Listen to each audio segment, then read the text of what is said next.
ہر چیز اپنے وقت پر ہی اچھی لگتی ہے۔ نیکی کمانے کا وقت جوانی ہے۔ افسوسناک بات ہے کہ ہم نیکی اس وقت کرتے ہیں جب ہم برائی کے قابل نہیں رہتے۔ ہمیشہ لوگوں کے ساتھ اچھا سلوک کرو، نہ جانے کب زندگی کی شام ہو جائے۔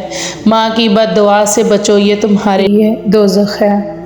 کھنڈرات میں بدل جانے والی خوبصورت عمارتیں اس بات کا ثبوت ہے کہ ہمیں بھی بلا دیا جائے گا۔ اخلاق کے پیچھے کردار کا ہونا لازمی ہے۔ منہ کی مٹھاس اور چہرے کی مسکراہٹ کو ہرگز اخلاق نہیں بلکہ فن کہتے ہیں۔ صرف اپنا جائزہ لیجیے۔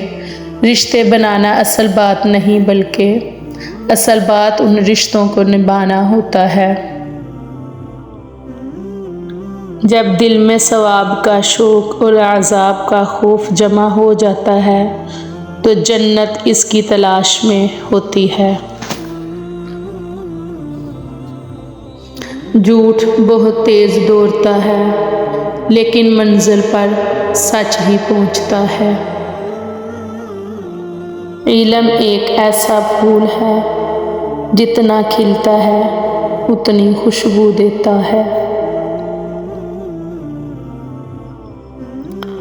ہر خاموشی انا نہیں ہوتی، کچھ خاموشیاں صبر بھی ہوتی ہے۔ حضرت عائشہ صدیقہ رضی اللہ تعالیٰ عنہا نے فرمایا، موت کو بہت یاد کرو، اس سے دل نرم ہو جاتا ہے۔ اچھا سوچئے اور اچھا بولیے، کیونکہ بدگمانی اور بد زبانی دو ایسے عیب ہیں جو انسان کے ہر کمال کو زوال میں بدل دیتے ہیں۔